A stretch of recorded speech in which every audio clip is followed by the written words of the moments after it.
So 2021, kasi madami ang nagsasabi na we are on this road to perdition. Our country is on this road to perdition because matigas ang ulo ni Inday Sara. Hindi siya nakinig sa tatay niya. Kung nakinig lang siya sa tatay niya, tumakbo siyang president, hindi mangyayari itong nangyayari sa bansa natin ngayon. Ay, hindi lang yan isang beses na narinig ko, madaming beses. Even kapag pumupunta ako sa mga iba't ibang lugar, diretso ako sinasabihan ng mga tao, hindi ka kasi nakinig sa tatay mo. Or they would say, one time nasabihan ako, it's all your fault.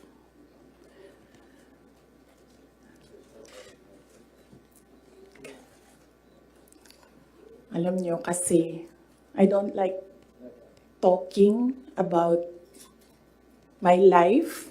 I don't like talking about my feelings. I only want to talk about my work. Kaya hindi ako nagsasalita. Pero ganito yung nangyari. PRD never, ever asked me to run for president.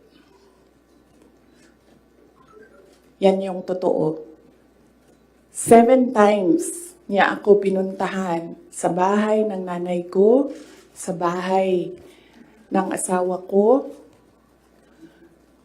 Hindi siya talaga nagsabi sa akin na tumakbo ka for president. In fact, sinabi niya sa akin, huwag kang tumakbo for president kasi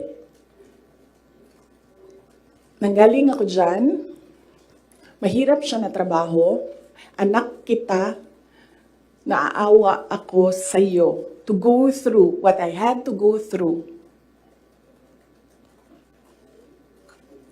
Yan ang sinabi niya sa akin, paulit-ulit. And sino ang witness ko to say na totoo ang sinasabi ko? Yung nanay ko. Because sa 7 discussions na yon, nandoon ang nanay ko parati, nakaupo, nakikinig, hindi nagsasalita. There was only one time, one discussion na nagsalita yung nanay ko.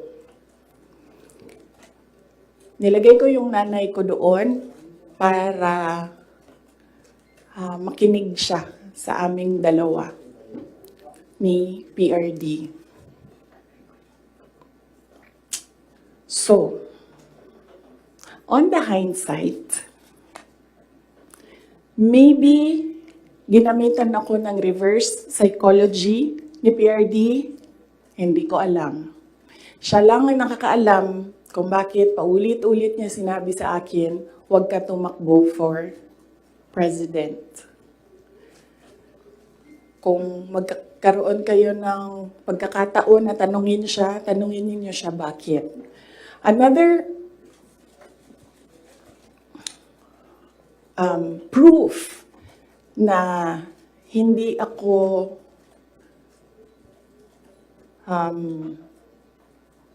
sinabihan ni PRD na tumakbong president. He left me a document, 2 papers in a folder. Unfortunately, naiwan ko sa bahay namin ngayon. Dala ko siya dito sa Manila para ipakita sa inyo, pero naiwan ko siya sa bahay. Ang nakalagay doon, so maybe the next time na magkita-kita tayo lahat, dalhin ko siya.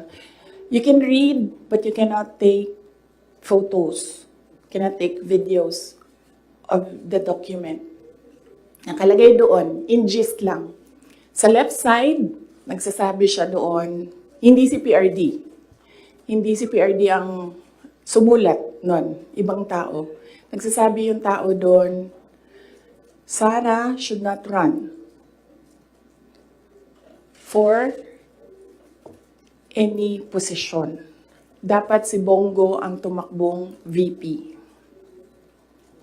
Yun yung nakalagay sa left side na document. Nakalagay sa right side na document, Sara should not run for any position.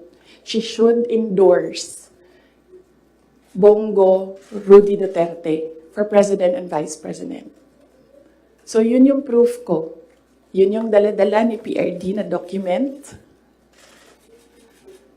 nung very last meeting namin. Dala niya yung document na yon. So yun yung proof ko na hindi talaga nagsabi si President Duterte na tumakbo ako for president. And even if nagsabi siya, hindi din talaga ako tatakbo for president. Maaga ako nagsabi sa inyong lahat. Sabi ko, I don't know kung may mga media pa at the time na nandito ngayon. Sinabi ko, wag nyo na muna akong tanungin about the presidency para hindi pa ulit-ulit yung tanong. Antayin nyo na lang January 2021. Pagdating ng January 2021, paalam ko sa inyo ang decision ko. Tatakbo akong president o hindi. And true enough, January 2021, maaga ako nagsabi sa lahat, sa taong bayan, na hindi ako tatakbong president. Unfortunately, hindi naniwala lahat. Kasi sinasabi ninyo, yan yung track ni President Duterte. Hindi ako tatakbong president, And then, nag-substitute siya. But, yes, anak ako ni PRD, and yes, meron kayong nakikita sa akin na nakikita ninyo sa kanya. But I am a different person. Yung mga anak ninyo, hindi yan clones ninyo. Meron yan silang sariling pag-iisip, meron yan silang sariling kapasidad, meron yan silang sariling damdamin. Yun yung unfortunate part noong announcement ko noong January 2021 na hindi ako tatakbong president. Walang naniwala kasi sinabi nila, gagawin lang niya kung ano yung ginawa ng tatay niya. Hindi. Desisyon ko yun na hindi talaga ako tatakbong president.